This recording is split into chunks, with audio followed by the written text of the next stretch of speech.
Here we are, back at it. Oh, so much to talk about.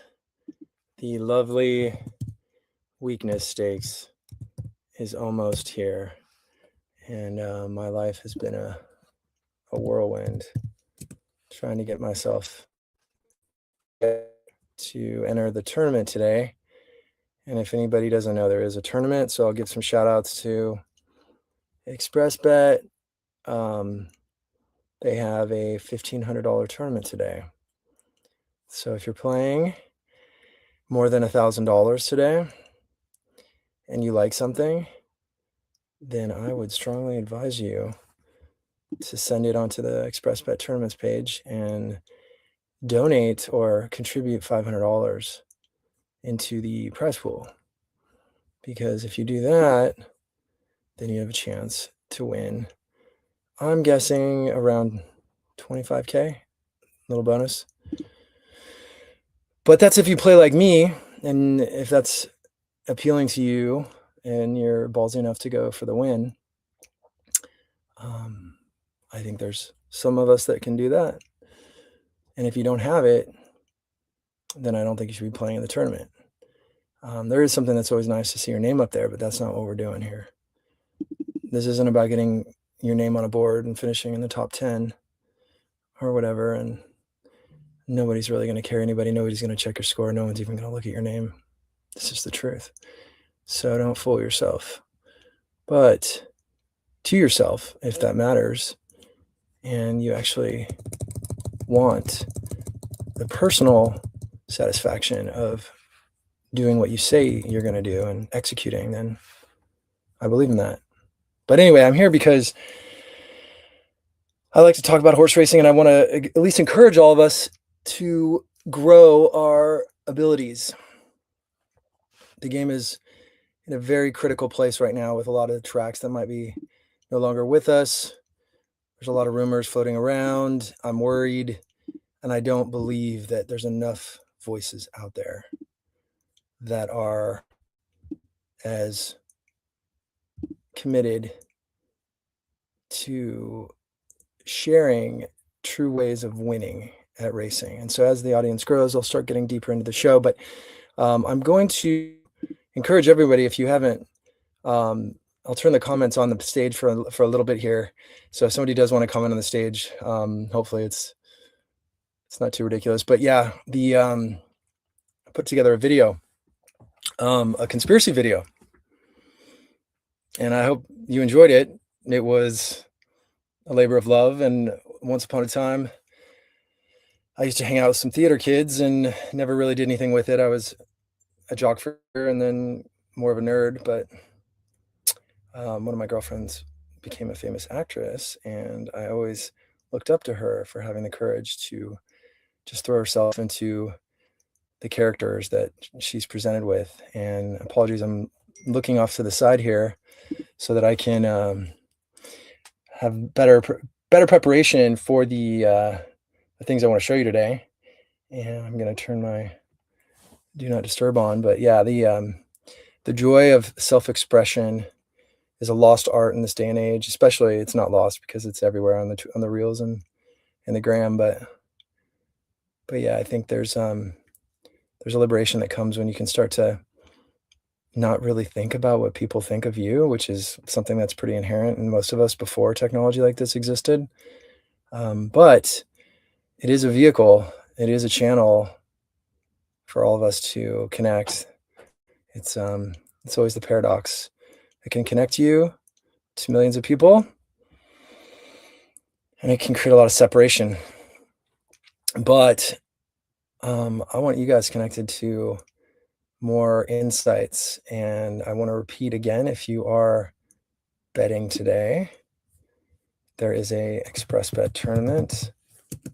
I do not work with ExpressBet. I'm just saying this because I think it would be more exciting for people to tap in. We have until the start of the 7th race if you wanted to log in, tap in. But that tournament is all about $1,500. Put $500 in the pot, and after you do that, you can win about maybe 20 to 25K if you finish first. Anyway, okay, so let me do this. I'm gonna be multitasking here on making sure that I have my ducks in a row. Given the onslaught of work I've had these last 2 weeks, but I am gonna just be peeking at some races in the background to make sure I don't have to do any show bets for this tournament. Okay, so let's let the audience grow a little further before I get into too much depth on pace. But these comments are available for you right now. So if you want to say something, I'm happy to respond, but keep it focused on pace. And I think the main things I wanted to discuss today were the Derby pace and the Preakness pace. So I'm going to speak to it in a trailer sense now, and then I'll go deeper with some data. But I think the biggest thing that people took away from the Derby pace was that it was hot, right? Like that's what everyone said. It was hot Derby pace. So if I threw it out there to you and I asked, how hot do you think it was? I think most people would give it like a B, and I think that that's pretty common narrative. Now, I think if you would have asked most horse players, they probably would have given it a C to B anyway, so they were right. I think that they projected it correctly. And then there's a gap. There's a gap because if everybody felt that it was gonna be a B pace, because everybody said, "Yeah, there's pace," and then you see 3 closers come in, what does that mean? If it's a B pace, is it a B pace or is it an A pace? Because then you have some people that wanna claim it was an A pace. And I think, like, that's where, we're never gonna, I mean, we can kinda guess, we'll know a little bit after a couple more races, but that is fundamentally the most important part of analysis, pace analysis is looking back after a race is run and seeing what did you project to happen from those pace horses and what actually happened in those races after they ran. And right now, we're not gonna learn too much because I'm guessing Six Sense is gonna, or Six whatever his name is gonna go to back to Dubai or, wherever he's gonna go. So that Denon Bourbon is probably not gonna race there either. We'll see, but that said, we're not gonna have true front runners out of that race to come back and give us a true indication of what that pace looked like. So that's also part of the game. The majority of the time, you're gonna be guessing and speculating on what's gonna happen in the pace. The pace happened, you're still guessing. Even when the fractions are up, you're still guessing. What's the track like? Where the horse is coming from? Is there a bias? Which is always overrated, my god. And here we are, where 3 closers win the Derby or run the Derby, and everybody thinks that it was hot or, fairly close to hot. And I'm gonna take the position that it was average, maybe a slightly tick above average. And I encourage everybody to do this.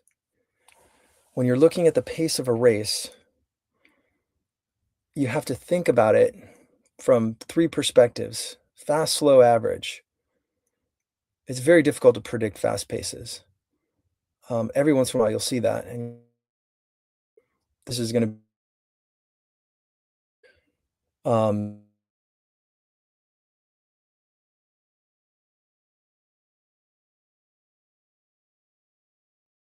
um, I wouldn't say working, but I would say interacting, and He made a comment that you can really only predict the pace 25% of the time. So if you can only predict the pace 25% of the time,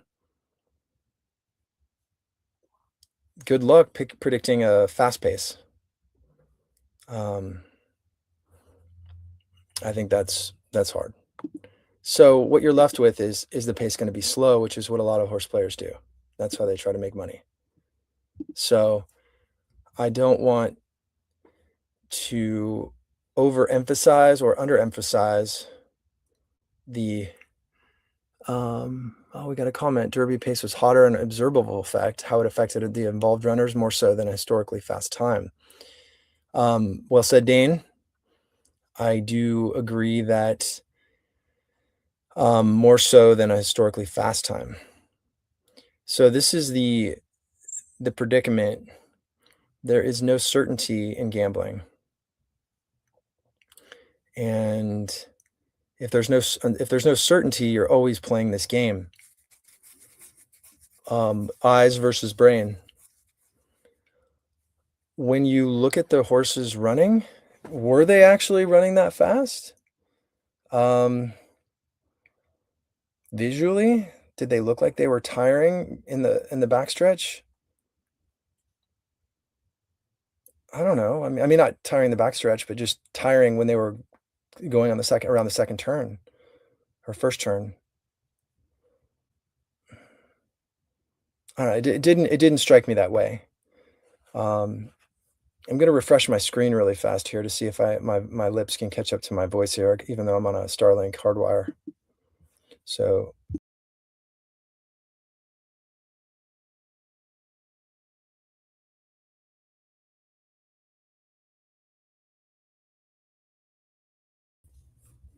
okay. Hopefully that's a little better, but I still see a slight delay on the string. Anyway, so back to it. When you think about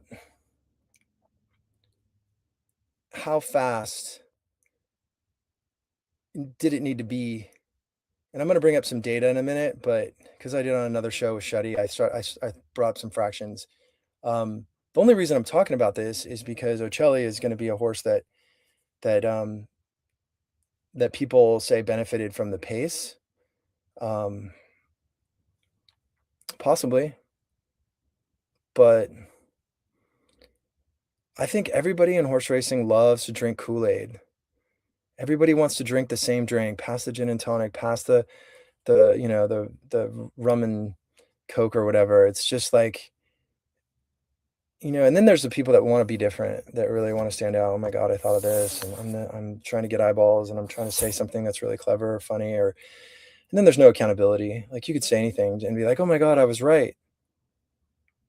The only thing that shows me you're right is if you put money down on it, and not only money, but it's relative to who you are. So if you're betting normally $1,000 a day and you put $1,000 behind your opinion, then yes, that's average. That's an average declaration of your assessment of a horse to win a race based on pace. But everything is relative. So if you're a $50 bettor and you bet $50 on a horse to win a race because of pace or whatever, if that's I'm talking about your bankroll for the day, then that shows me something. But I'm uh I'm the type of person that your word matters, but it's more about what you're standing on and what you're putting behind it. Words are worthless and words are worlds. But if you don't have a backing and you don't declare it and you're not risking anything, it means absolutely nothing. That's why they say oftentimes, um, not to get into the genders, but women will say words are cheap and actions speak volumes.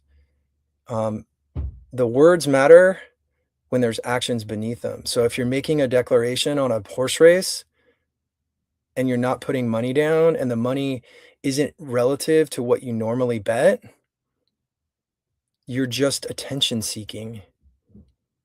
There's nothing that's more awkward than attention seeking for some kind of weird subconscious recognition about being right on a horse race.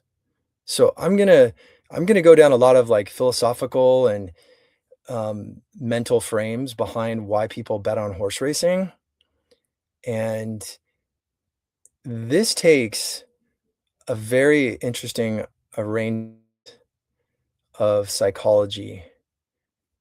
If you're gonna bet on horses and you're gonna be good, you basically have to shut the F up. Like, you gotta be quiet. There's no reason to talk about what you're doing ever. It's the parimutuel system, and as everybody knows, when you declare something and if you're good, it only takes $5,000 to drop a horse from 12 to 1 to 5 to 1. If 2 people bet 2,500 or 10 people bet 1,000 or less than 1,000, that's the sign of a true expert or a true player in horse racing. If you give out a pick, I don't understand it. Like, if you wanna have fun, that's cool, and if you're not taking the game seriously to try to make money at it, but I don't understand the tout game. I don't. Um, if you're in a competition or you're playing for charity or you just wanna once in a while say a horse's name, I'm cool with that. But I think fundamentally that's, like, the hardest challenge for the marketing of the sport, and I'm gonna be bringing on some of the top people in the industry, not today, but I've been arranging a kind of like a think tank to get, some of the deepest thinkers in horse racing together to talk about how to help. Um, this is not solving racing's problems is a deeply marketing it's a actions beneath the marketing in that the players, all of us must do more, but our hands are tied because of the system of betting. Number 1, we don't have fixed odds. We don't have a betting exchange. We don't have hybrid models, not many of them, and they're buried. So the average player that's complaining about the CAWs, they they have a case in the sense that the odds are dropping, but they could also just go online and find out what the odds are going to be. Like, I still don't understand why racetracks don't put a projected odds up next to the actual real time pools. One of the things that irritates me the most about the media is when they talk about the odds.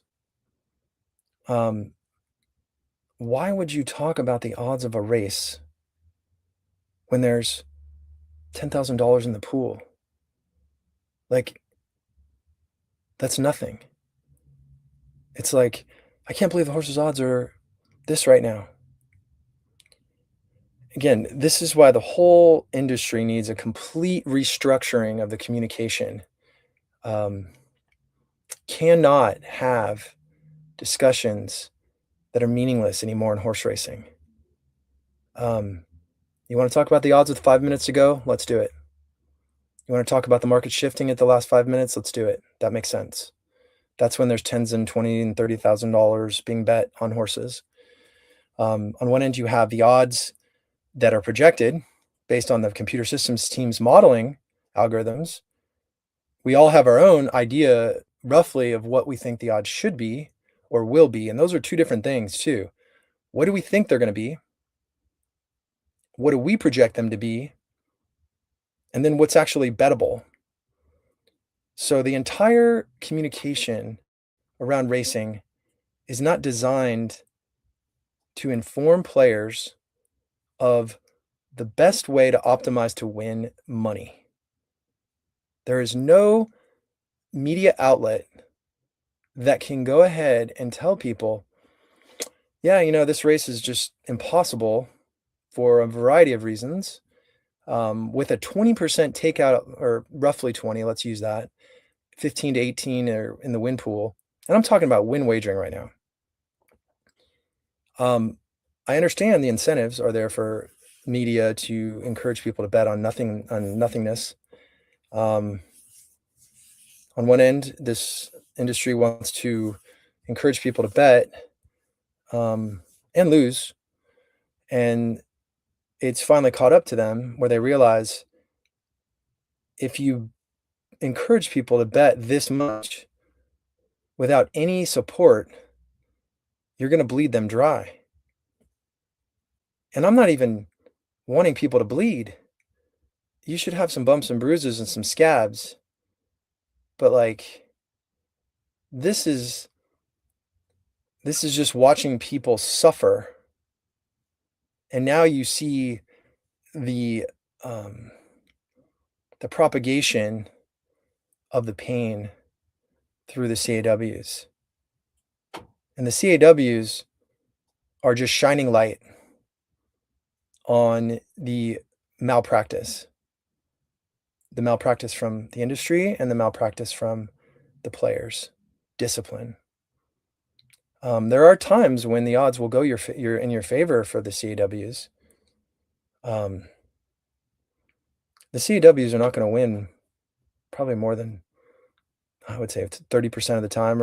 Let's say call it 30s in the win pool, right? Let's just use that arbitrarily. That means they're going to fail 70% of the time. Or let's go a step further and say they win half the time if they're betting multiple horses.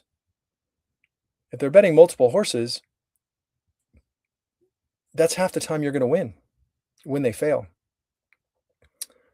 Go a step further, say they win 70% of the time. That means they're going to fail 30% of the time.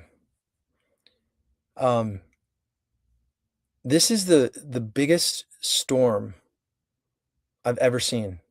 So many levels. You've got an industry that has completely turned its back on the horse player forever. And I mean that because they don't know how to support the horse player. They don't.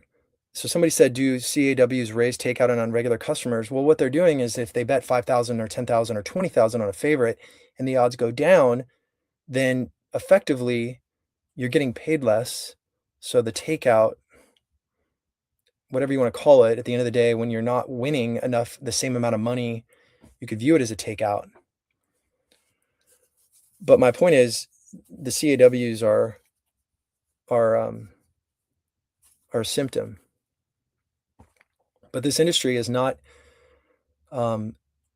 invested in understanding how to support horse players because the whole game is designed about being smart individually. And in a true model, a true, highly effective, helpful support regiment for horse players.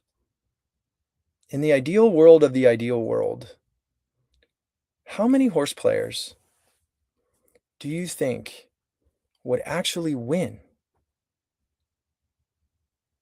Like, think about that.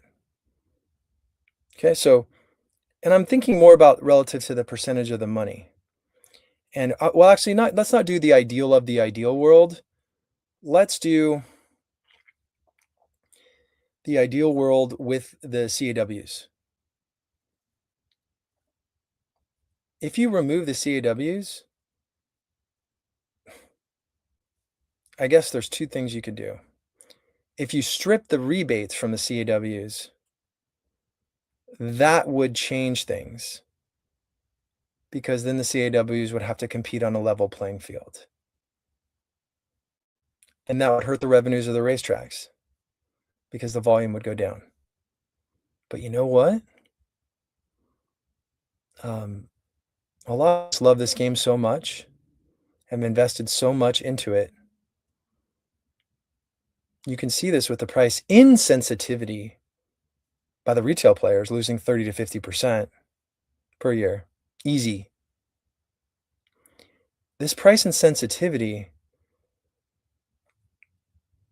I'm curious, and I'm not necessarily saying this should be done, but I'm curious if you cut the rebates off,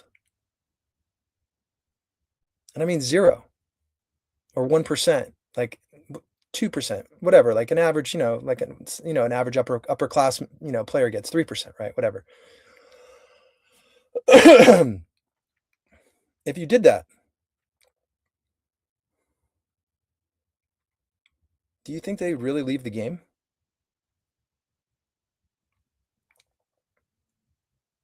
Do you think after investing minimum 2 million, median investment probably 5, regular investment in terms of employees probably another 2. So if the run rate is 2 to 5 million a year, just paying for technology and employees and stuff and data services, if you cut them off, something tells me they're still going to play because ego. That's a challenge for them now. How are they going to bet when they're on a level playing field? What happens? Do they bet the same amount? No. They'll bet less. So the question is the ratio of how much money does the industry lose from not having, 40% of it come from rebate shops, through rebate shops. Do you think that out of the 10 or 15 teams, maybe 17 teams, um, do you think that all of that money will go away? So every single CAW player that has invested 2 to 5 million to build their network and pay their people, they're just gonna shut their stuff down? I find that hard to believe. So I think there's an experiment that could be had there. Um, it's a bit of a waiting game too, because it's a little political because the CAWs might see it coming, and they may not want to bet $1 to try to hold their ground, because if they do that and they give in and they start betting, then they might see the writing on the wall that those rebates come down.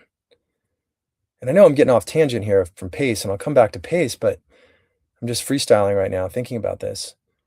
If the CAW market represents 40% right now, and they're cut off to 1 to 3% rebates like most of us,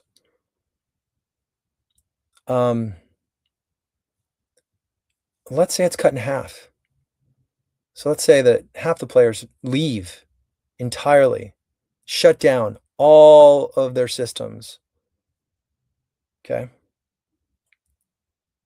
Whatever that 20% dip in revenue looks like to the industry, could that be made up for with a new marketing approach that says, we're a level playing field again?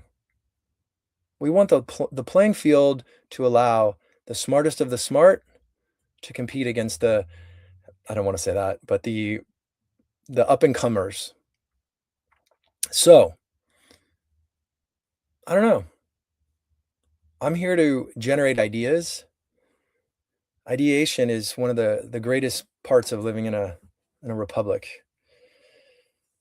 We don't really have too many outlets for that, and we understand that when you're in a highly regulated industry, it's very difficult to get multiple factions to agree and to experiment, take risks. If somebody in the racing industry said, "Let's cut off ADWs,"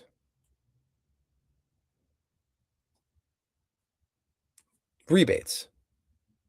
Not They're not allowed to play, but rebates. And even if you tried to cut off them from playing, they'll find another person's name to get into. So you have to realize the necessary evils that exist with CAWs. If you cut the rebates down to a flat rebate of 3% across the board for high volume players, an executive put that, on their memo, there's a good chance that person gets fired. There's a greater than 50% chance that horse gets or that person gets fired. Most people would not want to take that risk, which is funny, right? This whole industry is risk averse. So, um, I invite leadership into the racing industry. I invite risk takers. I invite forward thinkers, long-term thinkers. There are no long-term thinkers in racing, and there never have been. Everybody is thinking quarter to quarter, year to year, and that's it. And here we are. When I worked at 3 or 4 startups, 2 of which went public, one was Betfair, when I was with them with the betting exchange trying to legalize that, um, for 4 years, and yeah, hopefully it gets there, like, if we didn't grow at 15%, we're fired. You have a quarter, maybe 2 quarters. You grow at 15% or you're fired. Every industry I've worked in has been that way. In horse racing, somehow, because the bleeding has just been we have tourniquet or we have, gauze pad after gauze pad, it's become acceptable to remain flat. And the metrics we're using have been highly, misleading. The idea of handle and seeing, flat handle. When I first was with Betfair, in '07 to '09 or '06 to '09, handle was around 15 billion.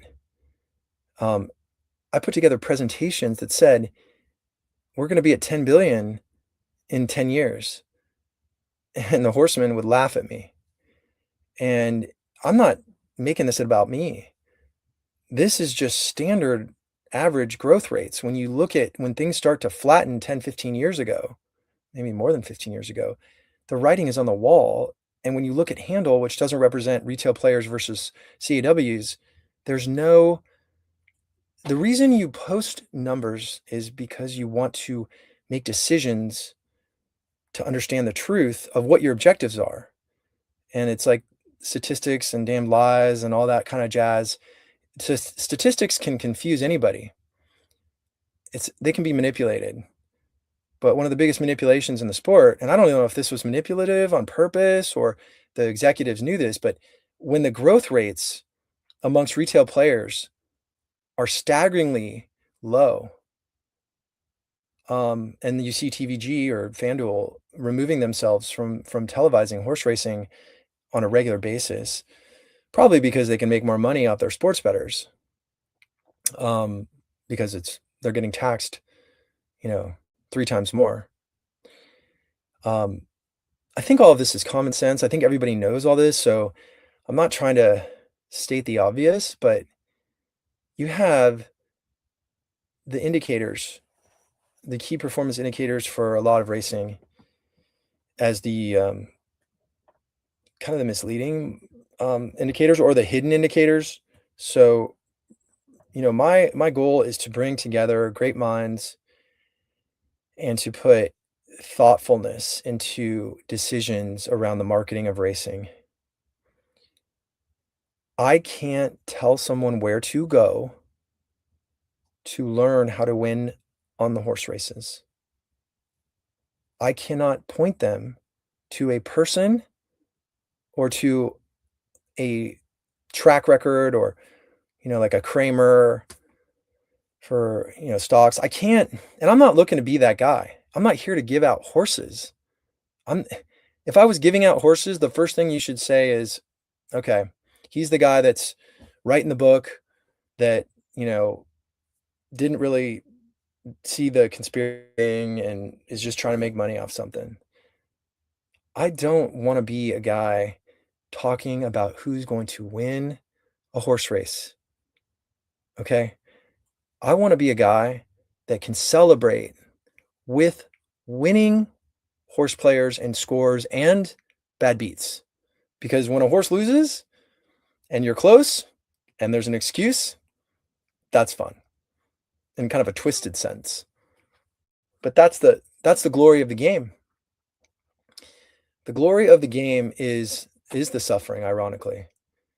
Because if you're playing this game well, you're not gonna be winning more than 20% of the time.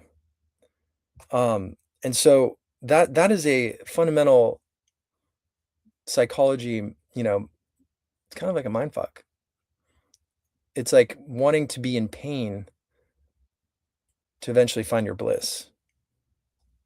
And that pain is the journey, the majority of the journey. Most people don't realize the destination is 1%, if that. 99% of the time, it's the journey, and then the journey is into slices. You have the idea of the journey, you're in the middle of the journey, you're toward the end of the journey, and then you're there. The reason you love winning on horse racing is not because of the actual win. It's all the time and the thought that went into the win. Every hour you spent on that race, like the Derby. Why do people love the Derby I'm talking horse players. I heard someone say they've looked at it for 30 hours. That's a day of your life. Staring at zeros and ones in black and white paper or digital paper.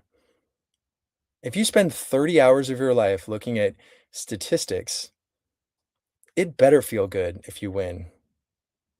And that's why the come down is also brutal. When you watch that race and you were wrong or you missed some data point, or the bad beat, whatever, but the bad beat doesn't hurt as bad, provided your bad beat is actually excusable or it's not an excuse for you to think you were going to win when you were never going to win, because there's that whole charade. The mirage of winning when you really didn't have a chance. And that is something that is a whole episode in of its own, because people just fool themselves. They love to fool themselves. And I fool myself sometimes too. And I want everybody to do a gut check on their foolishness, their reality check, right? People love to harp on the conspiracy theorists. And if you haven't seen my video yet, that is the repressed theater kid in me that never got to see the light of day because of the fear of what people might think of you in high school and all that jazz. Well, you obviously probably saw my reality show, Horseplayers, which was more reality than make-believe, but that's on Amazon if you wanted to flick through it. It's a joke that they charge for it, but there's a little play up in that just because I didn't want all of us to lose. So by focusing on my spiritual side, which is real, I think it unleashed a little more drama, especially with the rest of the cast. My God, it's really interesting to see all those guys hating on me, which I don't care. But back to this idea of being a repressed expressionist. Expression is all we have. I mean, even if you're under political curtains or strife or lockdowns in various countries, the one thing that nobody can ever take from you is your imagination and your expression. And so, obviously, it's easy to forget what's going on in the world, but there's a lot of people suffering right now, and I think their expression is all they have. Whether it's a gesture, a hug, a thought, a make-believe moment. And I think expression it's beautiful right now in some ways online. Like, you see so much education and you see so much foolery. I love it, but I hate it too. You know, you hate the distractions, you hate the scrutiny. But I get off on tangents, so reeling it back in to the real, watch the video I did on the conspiracy of the weakness stakes. I think the Preakness is actually very, very interesting this year, rather than being as bad as maybe I made it seem to be. It was more of a joke, and I want people to realize that. The important thing is, don't take life so serious, especially us horse players. That's what we do. Every race is live or die for us. Like, I've had many a days where I've given away my weekends for horse racing. I mean, I probably looked at horse racing every weekend of my life, starting at like 14. That doesn't mean I'm betting every weekend. It just means I'm looking at it. And I have my own system, my own ways of keeping up with stuff, but I was gonna say that I've given up a lot of weekends where I did not win. And I could have gone to Joshua Tree. I could have gone, to somebody's, birthday, or could have gone for a run, or could have gone traveling, or with a girlfriend, or whatever, or a family. That's the thing, is the sacrifice. And that's why the winning is so important in racing. There's profit and there's winning. The dopamine spike comes from both, but you have to have a balance. And racing struggles, and I'm going to come back to some of the other things I was talking about. It struggles due to the system of the game. You have a match, an event that can only be successful for profit roughly 20% of the time, maybe 25%. And yes, you can be a heavy chalk player. And I'm talking about trying to clear a 10% margin. So if you're not trying to win 10% at horse racing, I consider you an alternative player. That's a different lifestyle. If you're trying to make a living at horse racing, and my God, I've had some amazing years, but there are years where it doesn't hit 10% too. And you have to regroup and ask yourself, am I losing my edge? What were the key factors in that year? I bet far less races than the average person. I'll bet less than 10% of the races I look at. As a matter of fact, I need to look at a race, and I'm going to multitask. And because this show is one of my nicknames is Raw or Die, because I like to keep it raw and I like to multitask. So the idea of losing 80% of the time is something, and getting taxed 3x. So you're getting taxed 3 times as much, and you're losing 80% of the time. That is the reason, that is the barrier, that is the mountain horse racing must climb, and that's why it's failed. And that's not their fault. I mean, you could say, let's say they lowered the taxes and they reduced the win takeout to 10%. Do you think that's really going to shift the needle? It could long term. I was saying before that the thinkers are not thinking long term. So that is a problem. When you don't think long term, you have a fundamental error in your growth rates.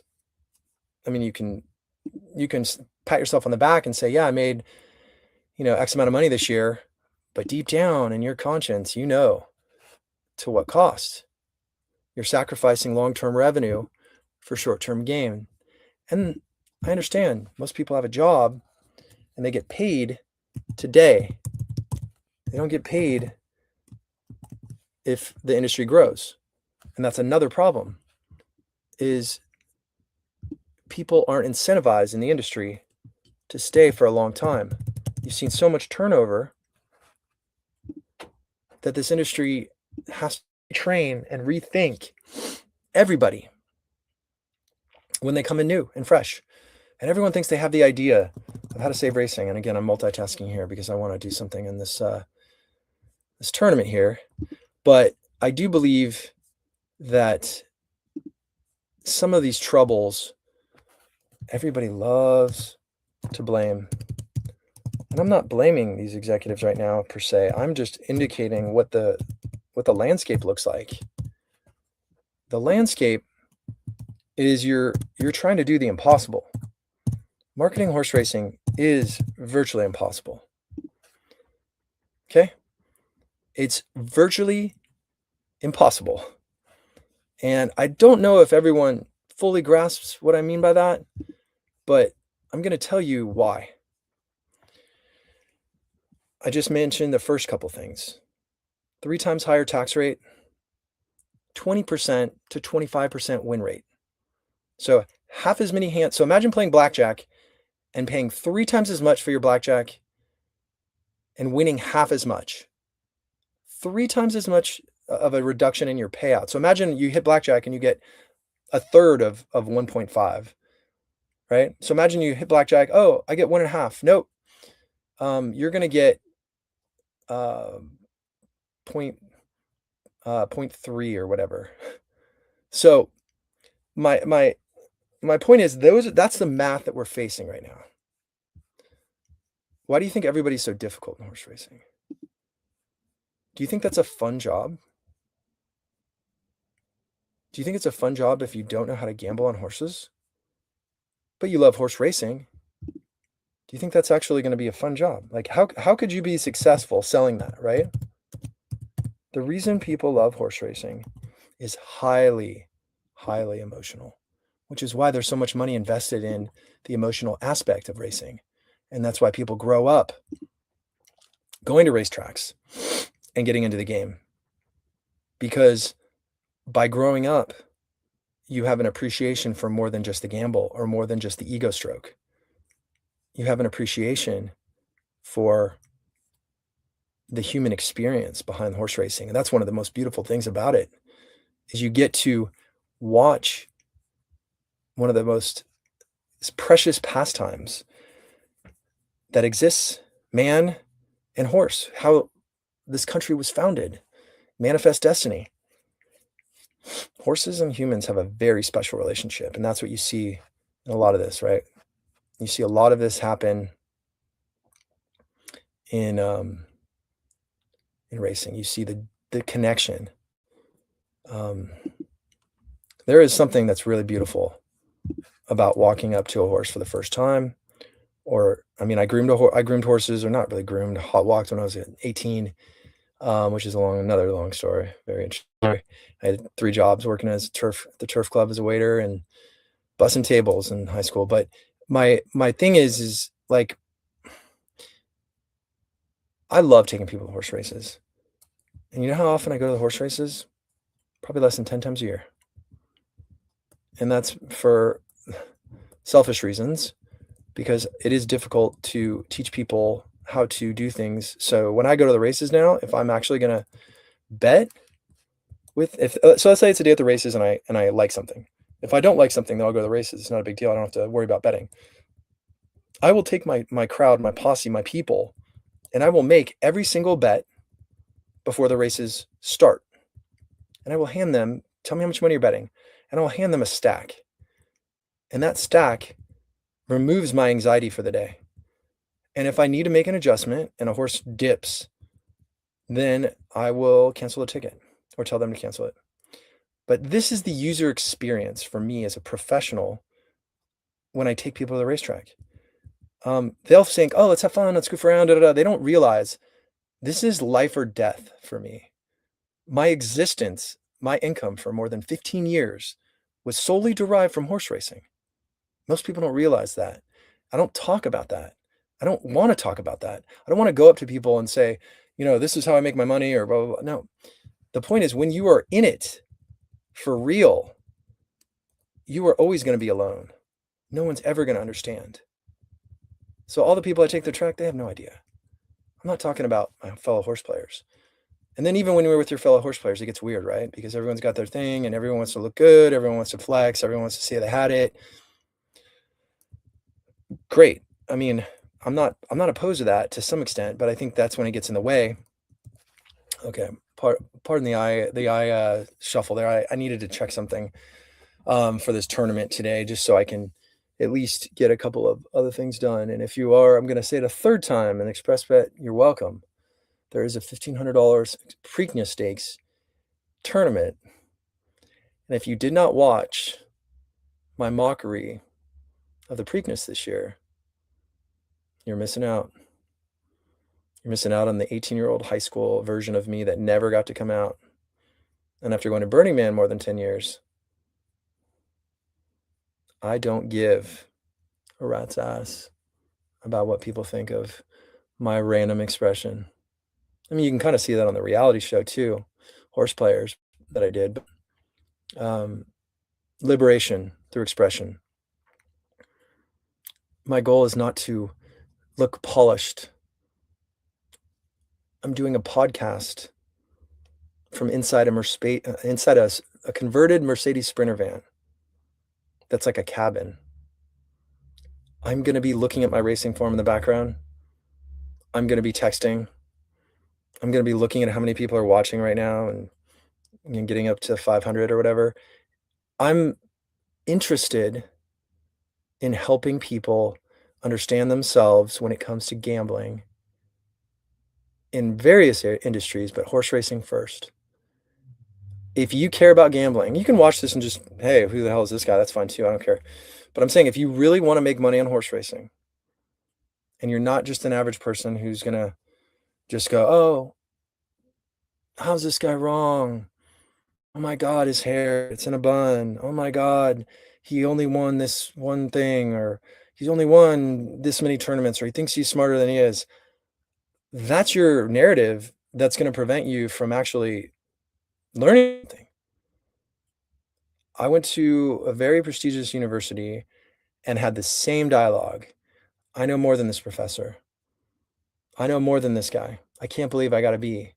I can't believe they didn't understand that when I did this engineering problem this way, that it got to the same answer, but using a different formula or a different logic or a different proof. We get in our own ways and we drink our own punch, and that's what prevents us from making money on horse racing, on anything, any decision making. And so let me say this. Have you met a person who makes money on horse racing? Like legit? Like, do you have a friend that makes more than 6 figures betting on horses? And if you do, when you look at that person, or if you've listened to them online, I'm not always talking about me right here. I'm talking about all kinds of people. Look at the parallel in their lives with their decision making. Look at how they choose their partner. Look at how they treat their kids. Look at how they handle their anger. Look at how they handle when they get their toys taken from them. Are they a 5-year-old kindergartner who's shouting? Or are they cool and they understand that life can suck?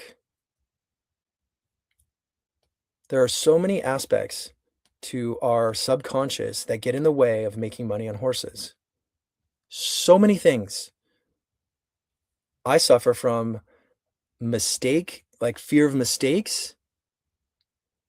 And also, I like to wait till the last minute. And that's been a thing that's indicated to me that I'm not taking things seriously. And that hasn't happened in a while. But do you have any idea how many, I could say close to $1 million lost because of waiting to the last minute? Telling myself a story. Oh, you don't need to pull over. You can just bet it on your phone in your car when you're driving, which is a bad thing. Pardon me. Oh, you'll get to it. Oh, you'll do this when you get to the track. One of my favorite bad beats was just being a second late on a pick 5 at Saratoga. And I mentioned this on a panel once. Single 220 to 1 shots in a pick 5. Cost me nothing. Nothing. $40 maybe 50. I took a bunch of horses and then the other races, or I singled 120 to 1 shot. Sorry. And then I took, another price. And then I had 5 horses and another pick 5. And I was at Saratoga, and you got to love the internet at Saratoga. Was sitting in a restaurant, had the computer open, 2 friends, didn't want to be rude, was looking at my thing, said, you know what, guys, let me turn this off. And closed my machine, got to the track, pressed the bet. missed it by 1 second because of the bandwidth, and opened my phone. I was like, why isn't this going through? And then I saw the race. It wasn't at Saratoga. It was at a simulcast. It cost me almost 400K. Probably one of the sickest feelings of my life for like 40, $40. But those are the subconscious things that get in the way. When you're going to be betting on horses, everything is linked. The way you treat yourself, the way you talk to yourself, the voices, the post-mortem, the accountability, self-sabotage, who you're surrounding yourself with, who you're talking to. Are you talking to people because you want some kind of, are you leeching? Are you trying to like steal their information because you're not good enough and you really want to understand and you need the validation? Oh my God, if so-and-so doesn't like my horse, then I must be wrong. If those are the things that are happening, then just identify it, call it what it is, understand that you're weak, to play on the weakness stakes skit that I just did on Twitter. But there's nothing wrong with not being good at something. Just manage your bankroll accordingly. Bet less. It's not that hard. You can still love horse racing. You don't have to bet. Or you can bet pennies. If you bet a $2 trifecta with a bomb and you make 500 bucks or 1,000, you're still going to be happy. You're gonna be a hell of a lot happier than losing 10 to 50 grand a year if you're betting on horses that way. I just want people to be cognizant of the journey they're on, because this is not about winning, it's about the journey to winning. 99% of the time you're betting on horses, you're in the journey. And so being in the journey, I want to come back to the pace analysis that I was talking about. That's important. And I'm not going to apologize, because I do like to talk abstractly about things, but we will dive into the pace a little bit here. I think that I'm going to be looking at the form in the background, so if my eyes are not on the screen, get used to it. But the idea here is you have the Derby pace, and I was early in this conversation discussing the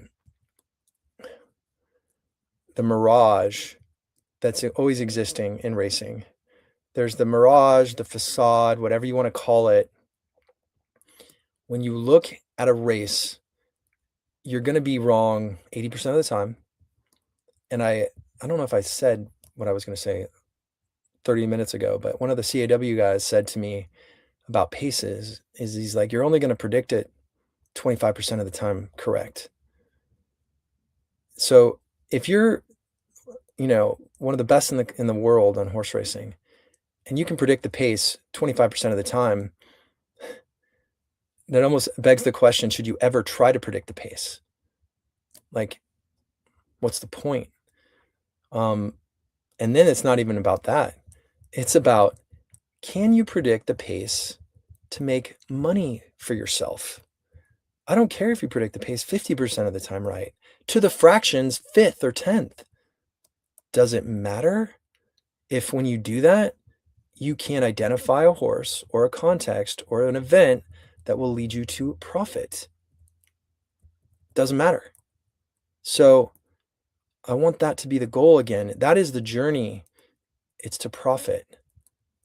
Well, it's both. The destination is profit, but the journey to profit and the expression, the self-expression of the suffering, to get your mind right, to learn, to use the tools such as pace as one, to be able to guide you on the map to get to where you're going, because you're never going to get there in a straight line. It's always the scenic route. So let's look at this pace for a minute. Let's talk about two things. We're going to talk about the Derby pace again, for those that weren't on there, as we get bigger in numbers. I want everyone to understand the narratives that enter the horse player's mind. The first thing, crowdsourcing, or not crowdsourcing, crowd wisdom of crowds. Everybody likes to be right when everyone else is with them. Fundamental flaw. The most exciting, not just in horse racing, parts of my life, which is also another bit of fuckery, is being in the in crowd. And that's why this is going back to the conspiracy. If you're the conspiracist, you're the theorist that says, oh my God, I know this about politics or this medicine or this practice or doctors or insurance companies or, the media or the deep state or the Epstein files or whatever it is. You want to be in the know, and this thing, and everyone's, you're special, and nobody else knows it. And then those that do know that are like in your in crowd, and the in crowd is really fun sometimes. But you got to be careful. Are you in the in crowd just to be in the in crowd so that you feel special inside, that you know something that somebody doesn't know? So there's a whole mind play there. And I want people to think that your goal is to be in the in crowd and be in the special of the, contrarian. That's where you need to be to make money. You will not make money in horse racing, bet what everyone else thinks. Ever. Ever. If I like a horse and 5 people like a horse that like that horse, or 3 people, that's a problem for me, based on my data, based on my research, based on everything that I've seen. Now, that might be different for you. Track it. Look at a year, look at 5 years, look at 10 years, look at 15 years, and find out if every time this person or these people like your horses, is that a good thing that supports your data? Is it coincidence, or is it just that the fact that Dodge on Monday for the last 2 years, and that's just pure nonsense? It's just, what do they call that? That one book about economics or stats. It'll come to me. But anyway, falsehood around stats. Yeah. So when it comes to being contrarian and being in this in group, supposedly in group, your in group, not the masses in group, that's where you're going. The inclination is to look at the wisdom of crowds and to check and go, do people agree with me? Am I okay? Am I safe? Okay, I'm safe. Everyone thinks I'm not an idiot. I'm not an idiot. So we have the self-sabotage of not being smart enough, which is, one of the most prevalent in my life and many, many people's lives. It's also the idea, people like togetherness. They don't want to be alone. They don't want to be hated on. They don't want to be criticized or scrutinized. So that's another thing that makes it really hard to be a winning horse player, is you have to get past that. You have to win 20% of the time. You have to get taxed 3x, and you have to be willing to be criticized or unliked and not liked and private and alone, because the more you talk about things, the more you're going to get watered down and diluted from what people say.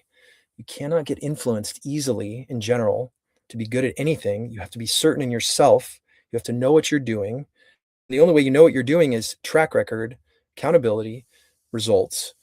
And when it comes to things like the pace in a race, number one, 25% of the time is the most you're going to ever predict it accurately, according to one of the best I've ever met. Second, even if you're predicting it correct, is it leading to profit? Is it leading to an advantage? Is it leading to something that can help you make a decision to potentially increase your profit? And so the first, guide or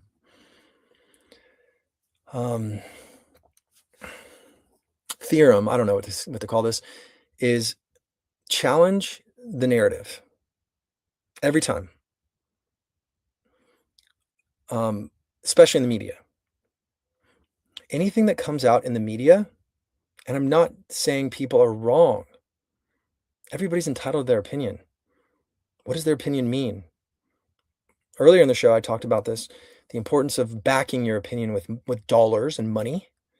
If you don't back your opinion with something, and you can do that a lot of ways. You can do that with big words.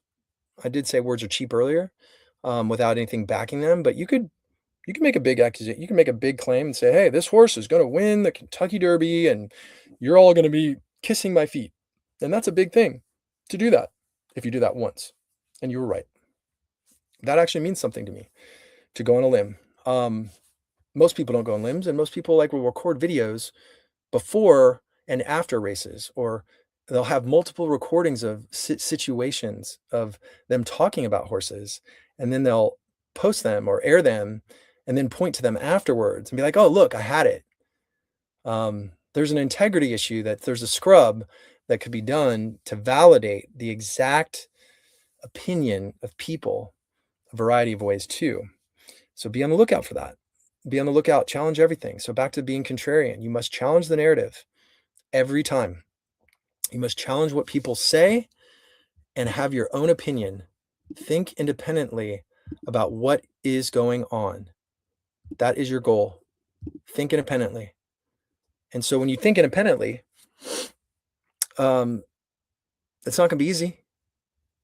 It's gonna hurt, especially if you're used to thinking with, in a straight line or a parallel with a lot of other people.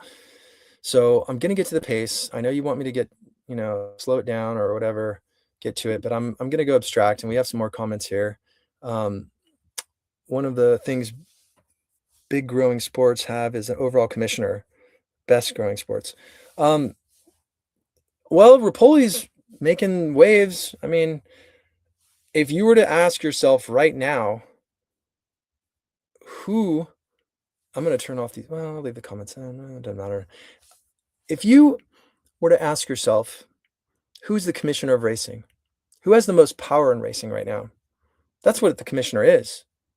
Power. Okay? Power to influence, power to execute. Mike Rapoli is kind of the commissioner of racing. I don't care if he's self-appointed. You got to give the guy respect. That doesn't mean he's not difficult. The most powerful people are difficult. But what I'm saying is, it takes a lot of courage to step into the light and say, hey, we got to do something different. Here's a billionaire who's willing to put himself out there to say, guys, meeting once a quarter at the jockey club is not enough. We're on a lifeline. And that's one of the reasons I'm stepping into the light. Like, more people that are intelligent, that love this game, need to do more. I've been in the shadows for too long because I don't want to talk about giving out horses. It's probably the most boring thing I could do with my life. What I do want to do is help people understand the game, and I want to help people have fun, see their blind spots, grow as a person, more importantly than winning on horses, and make change.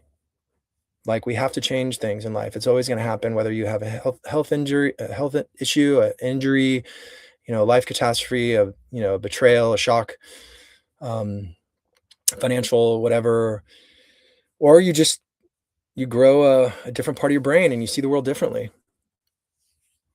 But I respect anybody who puts themselves in the fire, whether it's with their words, it's with their claims, their takes, their opinions, with a backing and consistency.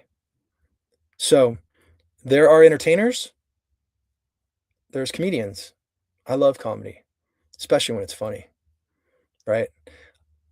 I would give myself a B on my skit. If you saw the Preakness skit that I just did yesterday, I'll give it a B.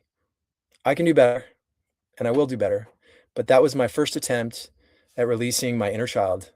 And so the goal is, if you're not, kissing fear on the lips, you're not really living in the fear of being judged or the fear of like putting yourself out there.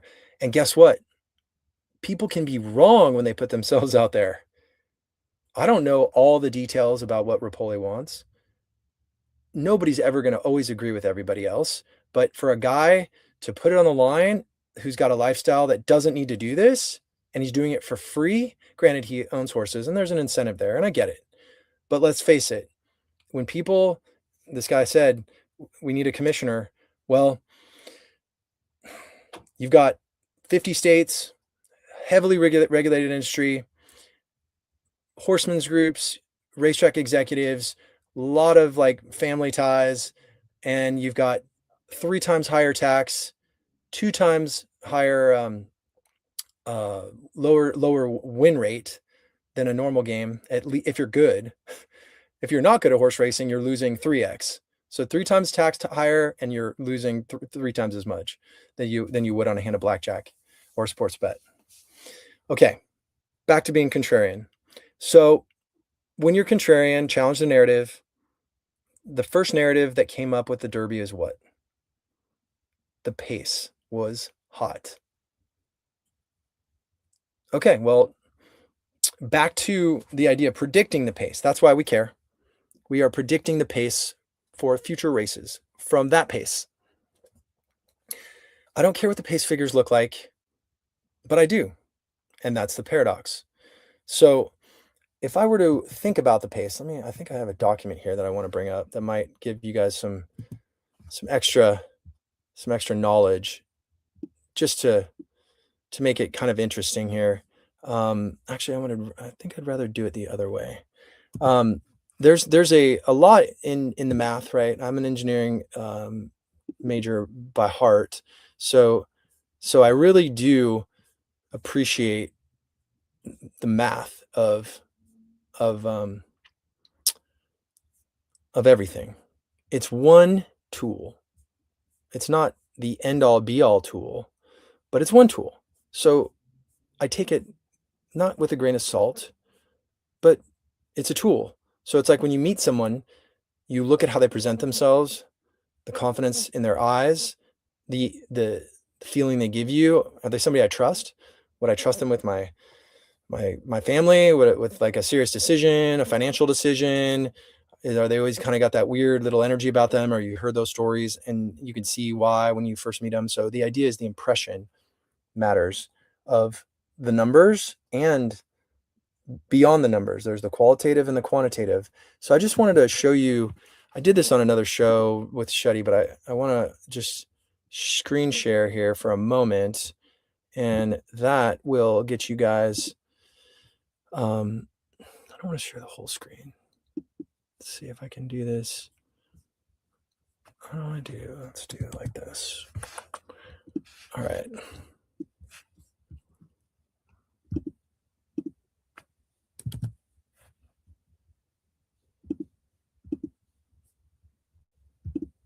Oh, okay. That was right. Okay, cool. Let's go to the pace of the Derby, if I can find it. Oh, window. That's why. Okay. Here we go. Is this the, yeah. Okay, I'm going to bring this up. I'm curious, is that, yeah, that's cool. That's neat how I can see both.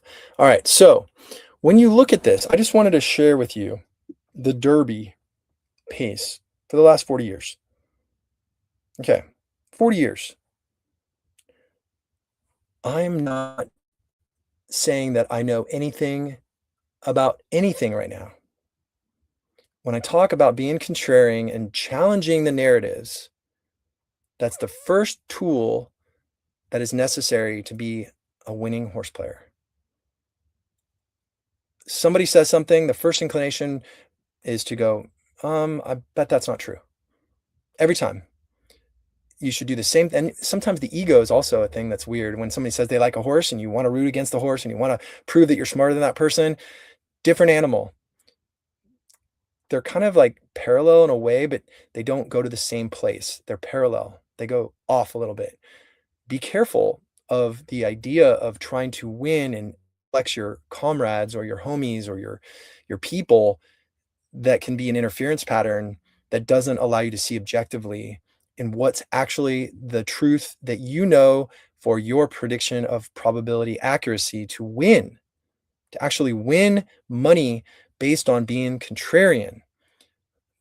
Sorry to be so full of jargon there, but my mind is a bit, fast moving sometimes. But anyway, look at these horses, okay? First quarter, opening quarter mile. I just want to point out that it's very clear that the opening quarter was hot-ish. 40 years, it's right in the middle. Okay, let's do it this way. If the median is roughly 22.8 or the average, I mean, it's probably going to be right around there. If the average is 22.8 for the opening quarter, it's one length faster, maybe 1.5 lengths faster for the first 22 and 0.7 seconds. Okay. One length faster. Let's call it that just for simplicity. Okay. It's not 2 lengths, which is a lot more to me based on my research. I said this from the get-go. It's lukewarm. Okay. So it was lukewarm to me. That is one indication. You want to talk about a horse to run a hell of a derby? Bodemeister to finish second. Anyway, Authentic won the Derby on the lead. Hard Spun came second. Citizen Bull spit it out. And a lot of these horses, Lionheart came second. Winning Colors obviously was a champ. Medina Spirit won it on a slow pace. Dortmund ran third, Warren won on a slow pace. And look at some of these other scrubs that didn't win on slow paces. Let's not do that. Anyway, you can see that none of these horses really did well on the lead, though. That's the first indication or scrub check. Quarter destroyed the majority of these horses. Did it kill 6-speed? Yeah, it hurt a little bit. The next question is the half mile.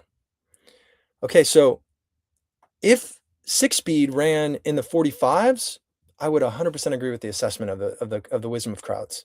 But now we are looking at 46.4. That's 10 seconds slower than Song and a Prayer. 1 second slower than Palace Malice, who ran fast. And Bodemeister ran 6 lengths faster if you wanted to say the variant was the same on a fast track. And granted, the variant's hard to judge in a mile and a quarter. I'm just trying to give you a way to be different. That doesn't mean I'm right. Again, I'm sharing data points. That doesn't mean anything. You can throw this out. It's just like in research, you grab data sets and you line them all up and you test them and you start to ask yourself, does it matter? And the only way to check it is to assume variables mean something, and then you start beta testing or back testing. So I'm not sharing with you a lot of the things I do personally with my research. I'm sharing with you just some very high level things you can do as a horse player to look at the simplicity of the math and then look at the narratives in the sport and see if they're correct or not. So is 38.7 miles an hour that much faster than 38.6 miles here, 38.6, 38.5? No. You could make the case that 6-speed ran 1 length faster at the first call, right? And 1.5 lengths or so faster than Medina Spirit, or 2 lengths faster than Medina Spirit. Okay, so let's just do that. Let's say the pace of the Derby, and I know I'm being crude, and I'm saying that this track's the exact same on that day. I just want to give you one tool to challenge narratives. 6-speed ran maybe a length or two faster than Medina Spirit at the first call and a length or two faster at the second call. And now we're going to get some hardcore stuff here, and hopefully I'm not losing too many people, but we got a lot of people listening. So the thing is, a story you can tell yourself is, if 6-speed runs 2 lengths faster at the first call and 2 lengths faster at the second call, is that a hot pace? Depends on what you think of Medina Spirit. Okay. It was, considerably faster than War Emblem. So, it's clearly not slow. It's probably not average, but I don't think it's hot. And so that was something that I wanted you to see, to have like at least the idea of how to challenge a narrative. We got a lot of people in this room right now, and I don't want to lose people for getting too technical, so I'm going to get off the math and we're going to get into the Preakness here. But if you're going to bet on horses and you're not doing math, I don't know what to say. A big part of this game is having a technical background. The best players I know are very deep in the numbers. The problem with the numbers is the numbers are in the past. It's what you do with the numbers moving forward. You can have all the accuracy in your speed figures you want. You can predict them to a T. Well, it's not even about predicting them. It's about accurately defining them based on the past. But then you have the whole idea of, yeah, you can test some of them. Some of them will come back accurate, but you're going to go down the road and say, well, this horse came out of this race and did that, and this horse did that, and this horse ran up the track, and this horse ran fast, and this horse ran slow. How can I accurately assess whether or not the race was good or the pace was good? If 3 horses come out of that race and all run the same time or a similar fast pace based on your, racetrack variance and your, assessment of the other horses in those races, if you're going to use back class, then that's right. But the majority of the time in horse racing, at least 25% of the time, these horses do not run at all, whether for whatever reason, mental or physical. So you have that whole marker that screws up so much data. I'm going to summarize. You're gonna predict the pace 25% of the time correctly, according to one of the best CAW players I know. That's the best they can do. Does the pace even matter then? How much emphasis should I put in predicting the pace? If you would have asked me what the pace on the Derby set would have been, I would have said probably, yeah, slightly above average. Um, I didn't I think everybody knows, so I bet I don't know, not everybody that's listening here, but I took the front end of the Derby this year, and I don't like betting the front end of the Derby. Um, I told everybody that I would not touch a horse under 20 to 1 because I thought everybody was below par based on the way I do things. I did not. The Derby itself is impossible. I did a video from the track explaining, please don't bet on horses below 20 to 1 this year. It's chaos. And it's chaos because of the fact that the race is so far and the field was very mediocre. And the pace was going to be slightly above par to me. And I was right. But I mean, again, maybe I'm wrong. Maybe the pace was hot. We're going to see these horses come out of it. And if Six Speed and Denon Bourbon run really well, then yeah, I'll take the L, or take the inaccurate opinion. What is that? IO. So I just want everyone to think that you're going to be wrong when you predict the pace. Your goal is to use the numbers to make a decision, a financial decision, to make profit of more than 10% if you're a professional. If you're just having fun, you don't need to listen to this. Doesn't matter. It doesn't apply to you. Have fun. Do your thing. Manage your money. Know how much you're betting. Stay disciplined. Don't throw away your life savings. Don't get sucked into the media and the hype and all that kind of stuff. But remind yourself, the first tool that I'm encouraging you to do is challenge the narrative and pull back as many layers of the onion as possible. I showed you one, so we're going to go to the Preakness now. All right, so let's look at the Preakness. And I'm not sure if I'm allowed to bring up like the racing forum on the show. I don't, this is all new for me. I'm just having fun. This is just a little side project because horse racing needs, I don't know, I think that people are enjoying this, and I've gotten a lot of good feedback. So I appreciate it. So please, retweet the show. If you haven't subscribed to the show and you like what I'm talking about, I really encourage you to do so, because I'm working on something else too. I really want to encourage people to get better at gambling. And if you understand what it's like to create content and how much time and energy I put into this for free, it would mean a lot to me to subscribe so that I can have more marketing abilities to present more ideas, because I'm putting together a group of the best thinkers in horse racing, and we're going to have a powwow to help this game. And if you are interested, you could DM me. If you want to subscribe to the show, there's going to be certain advantages to subscribing as well.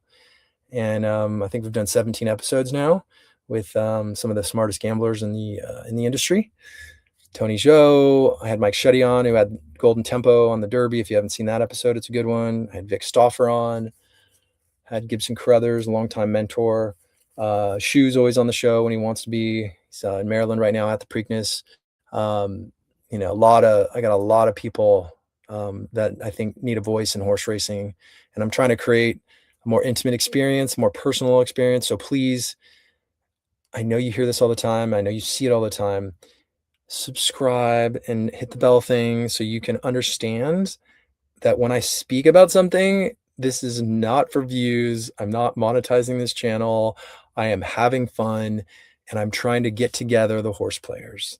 So literally just click the button, and I sound like an infomercial, but it's really a 2-second thing that means a lot to me. And if you really like what I'm doing, do it. Okay, to the Preakness. What's the pace going to be like? So we're going in with the 25% accuracy of predicting this pace. That's the first thing, right? So I know 25% of the time I'm going to be right. Okay, that's a problem. Let me check something here really fast, and let me make a bet so that I can. Okay, never mind. All right, wait, do I have time still? I am multitasking, as you have probably gathered, and the joy of running your own show is you get to do what you want, and I want to do a tournament in the background for fun. All right. I gotta make sure that I understand here.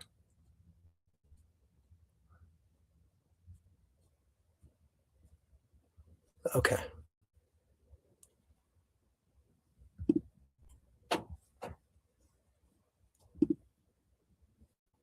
Bear with me. I'm just gonna put one of these in really fast.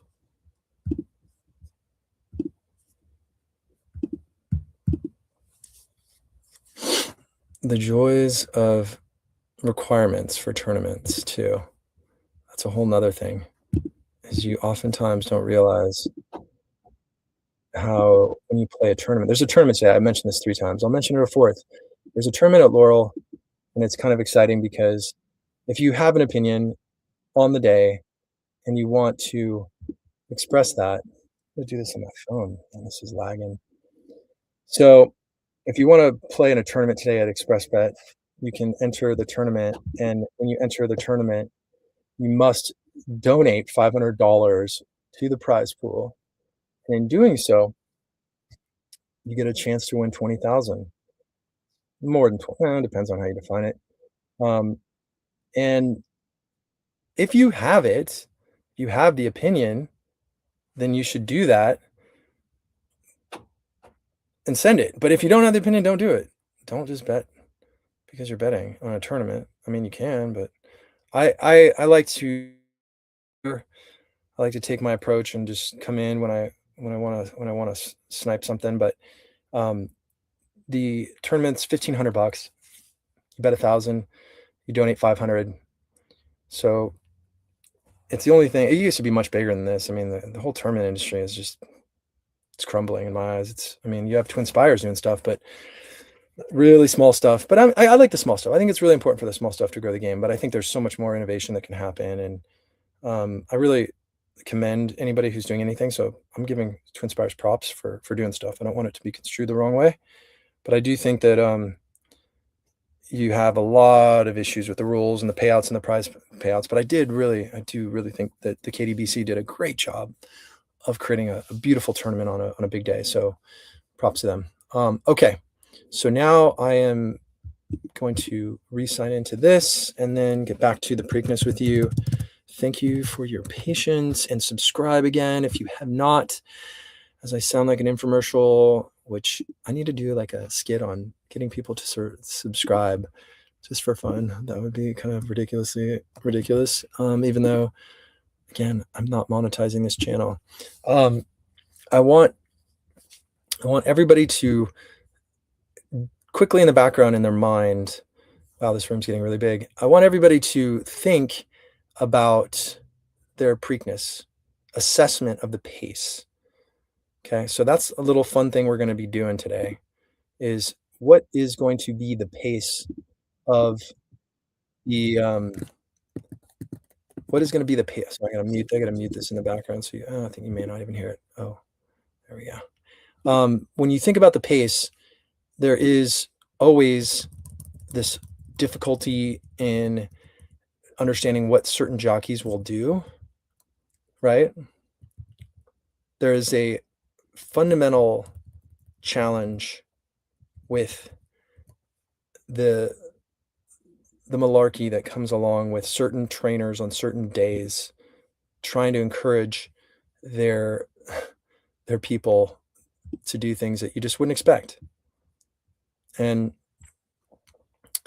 I think I'm going to turn off these comments now for the anyway. All right, so I'm going to turn off the comments. I'll turn those back on. Actually, I'm going to leave them on for the Preakness piece. Okay, so when it comes to the Preakness, you have to oh, now I want to do 2 things at once. Okay, so what do you think the pace will be? Above average, average, or below average? You can use the wiggle spots and say slightly below average or slightly above average, but I think everyone in this race is of the opinion it's either going to be above average or slightly above average. Okay, I think that's back to the wisdom of the crowd. So I'm going to challenge it, right, and say, oh, maybe the pace is not going to be fast. It's hard to imagine that the pace is going to be slow. I would say slow would require let's see here. Slow would require Taj Mahal not to go to the front, which he doesn't have to be on the front. He's shown. So that's not inconceivable. Robusta to not go to the front after that last race and getting bumped, very unlikely. So Robusta confirmed. Chip Poncho, probably going to go to the front or near the front. Iron Honor, blinkers off, probably not going to go to the front. And then you have Napoleon Solo and Corona de Oro, who are going to go to the front. All right, so you have minimum, and Great White, maybe. Pretty Boy Mia or Miha or Mia, whatever, maybe. That's 5 horses that can go to the front. 5. Okay? So if 5 horses can go to the front, it's going to be very difficult to assume that 3 of those people or those horses hold back. Okay? That's a very low probability. So 5 confirmed front runners, 5, and Taj Mahal, or I don't know if you what to do with that horse. Probably not going to go to the front, in my opinion. Who knows? So given all of that, I'm going to say it's more than likely like a B, somewhere between a B and an A minus, which is a big range, meaning it's either above average or potentially, well above average. So that is the first inclination I have is, what if they go slow? Take the best front runner of the bunch and try to keep your fingers crossed. I wouldn't do that this year personally, and I'm not going to necessarily say who I'm betting on in the race, but I want to give you just the mindset. My first thought is, okay, is the narrative wrong? Is the pace going to be slow? No.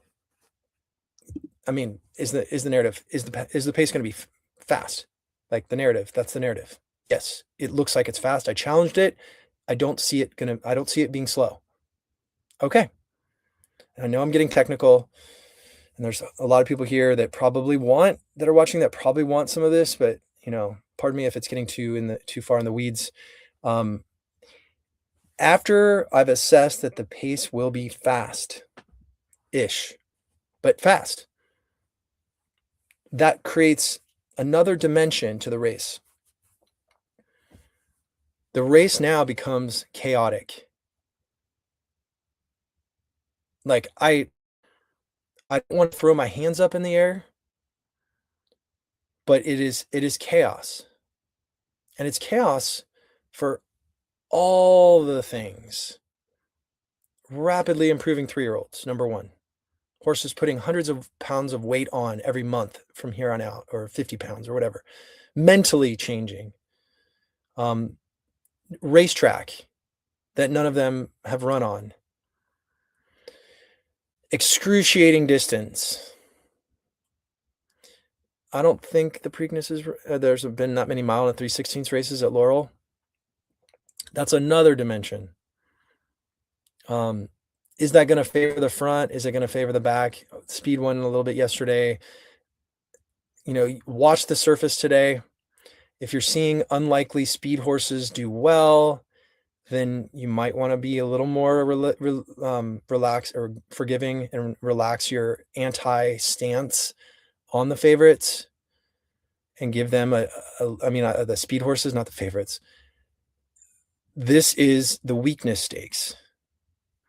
It's the weakness stakes because I feel weak. That's another dimension to this skit. It's so weak that I feel weak. I don't know what to do in this race. I don't want to know what to do in a race that I feel weak in. I don't like feeling weak when I bet. That doesn't mean I won't put something on it. I'm going to be in a tournament in position, right? Going into that race or in that race.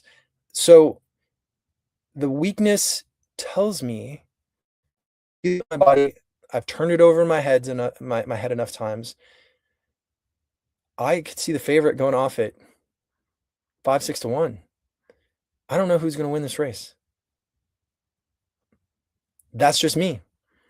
The pace doesn't help. The pace makes it worse. I agree with the public. I hate that, but I do. I agree that it's going to be uncomfortable early. Watch one horse go to the front and open up 2 lengths on the field and slow it down to 113 or 114 and win. I might throw up in my mouth. That's what happened in racing because, as I said, you can only predict the pace, according to one of the top CAW players, 25% of the time accurately. So I only care about predicting the pace to make money. I'm not trying to put pace maps, speed maps together to try to show people that I can predict a pace 70% of the time in a bell curve that doesn't lead to making money. I don't care if I can predict the pace right. I care about accurately finding value in a race to prove the public wrong. If I can prove the public wrong and take a heavy stance with my dollars backing it up and not just my empty words, then I'm onto something. That's what adds value to me as a person who is in the business of making money predicting the future. I'm coming at this from a little hardcore for a lot of you, I know. But I think like there's that whole thing that when you have your kid, and I don't have any kids, but if you have your kid in kindergarten or 3rd grade or whatever, and they're struggling, is it better to put them in class that's with the gifted kids and the smart kids? Or is it better to put them in a class with everybody that's about the same as that person, as that kid? I'm putting you in the PhD master class for a reason, because there are no master classes. There's no hardcore discussions about horse racing right now. My goal is not to get 100,000 subscribers, although I do want you to subscribe. If you haven't subscribed, subscribe. Infomercial attempt number 3 and 4, because when you subscribe, it shows the algorithm that you care, and that gives me the ability to do more on the marketing side, because I'm trying to reach all of the hardcore players, and it really, really matters to me for the sport to be able to reach a larger audience beyond horse players. My goal is to go beyond horse players. I think that's pretty obvious, but my skit that I did, the Weakness Stakes, was designed to reach beyond the horse players, even though it was targeted at the hardcore horse players in the industry to make people laugh. There's no humor in horse racing. I don't laugh when I watch the media in horse racing. To me, it's ultra cheese and ultra basic and vanilla. I want real hardcore discussions, and I want people that have color to come forward and be ridiculous like I did. Hopefully that encourages somebody out there, some horse player that has a bad beat and wants to do a skit on it. Love it. Invite you into it. Go for it. Do it on your phone, do a short, put on a mustache, pretend that you're Mr. Wrong, or maybe I'll do that. Maybe I'll do something around being Mr. Wrong. What were those guys like Mr. Strong and all those, not Care Bears, but I think the idea of just satire. We need more satire in our lives. My God, especially when you're betting on horses. It's very, very, very independent, very, very quiet lifestyle, because if you're good, you're not talking to people about what you're doing.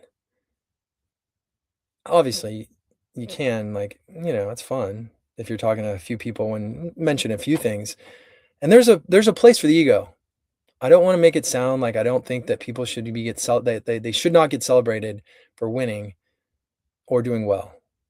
Props to Ed Dykey for winning the KDBC, saving his money the whole tournament to slam his 2 horses in the last 2 race in the Derby. That is courage. And he had a plan and he executed. Those are the kind of stories that matter to me. And I'm going to give a shout out to a guy, Larmy. Good work in the KDBC. And you got robbed by that CAW team, which is now confirmed to me, for slamming the Elvis horse. So, I mean, I'm assuming you were betting that to try to win the tournament. So I see you. That was cool. That's That's unlike you. It's the beginning. I like it. But horse players do need love, and I like horse players that do things unconventionally. There's nothing special to me about betting favorites. That doesn't mean that I don't respect those players. Betting favorites is fine. Bet your favorites.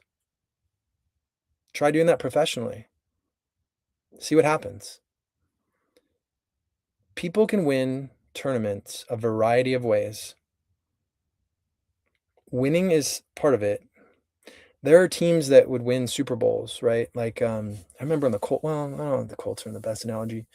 Who's a team that, I guess the Ravens. It wasn't special. I mean, okay, anybody that wins the Super Bowls, come on. What am I saying? There is the style points that comes down to it. The style and the way you win a tournament matters as well, right? There are certain scores that I will look at and put on the pedestal, right? There are ways to win tournaments that blow my mind. There's number one bucket would be the luck bucket. There was a guy in the BCBC who catapulted to over 150,000, I think, 1 year or 10 years ago or something. And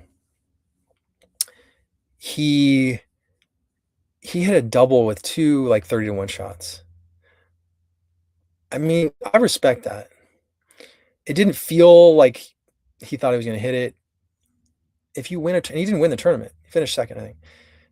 That doesn't show the same ability as somebody who's hitting multiple prices or hitting a big long shot.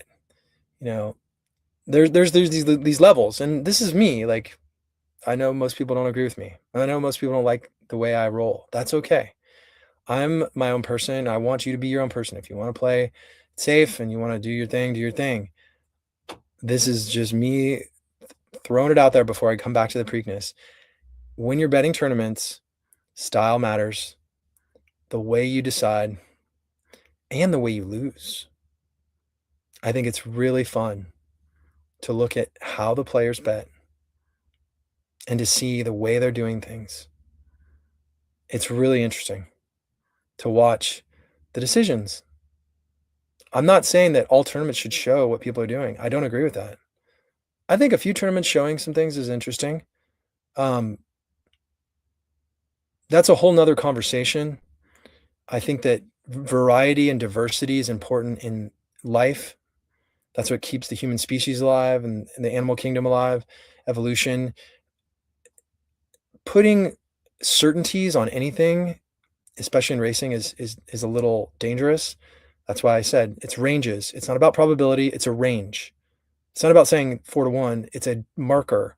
Every time you pick a horse, set a bottom marker. If the horse does not go off at least 4-1, 5-1, 10-1, I will not bet this horse. Communication is very important.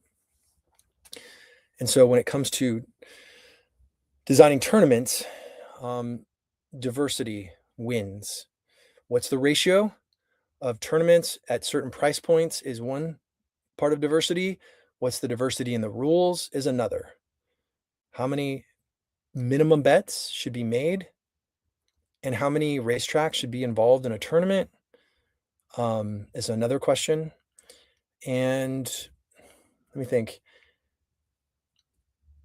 The tournaments, when you're showing the scores or not, obviously, you want to appeal to a larger audience, so I can see the importance of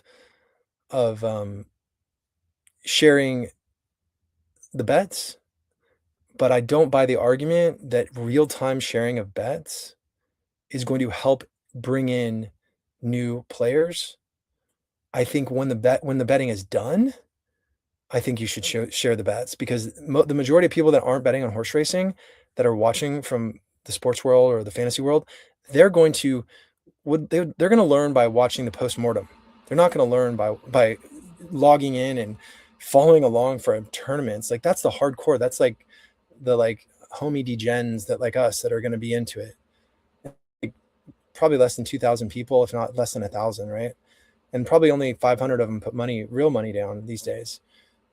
So I think it's important to recognize we speak freely. I'm speaking freely. So it's kind of a mirror for myself. We speak freely to be heard because something is inside of us that aches to come out. This is my most radical self-expression that you get a window into. Okay. 15 years betting on horses. And here I am seeing the sport crumbling before my face to the point where it's probably going to end up in 3 or 4 states, and there's going to be far less racetracks, and there's not real incentives for owners anymore. Slots revenue can only carry you so far. You know, decoupling could come who knows where, hopefully not in Kentucky. But the fact is 3 times higher tax rate, 2 to 3 times lower win rate. Industry, how do you tackle that problem? Well, 30 years later, we're not in a better position. 20 years later, we're not in a better position. So my goal is to share with you my mindset, some of it, and create some fun stuff, some fun skits. That's why I did that skit, is I want to have fun. I know I'm serious, and I know there's a lot of people listening right now, and they want the seriousness. And I can do more serious stuff, but I want a balance. I want diversity. So I'm going to go off on tangents, and I'm going to come back to the Preakness now. I know somebody's asking about it. Take away from this, tournaments are special. Props to these companies doing tournaments still. We need more of them. We need to understand the rules. We need to have diversity. We need to understand to attract new players.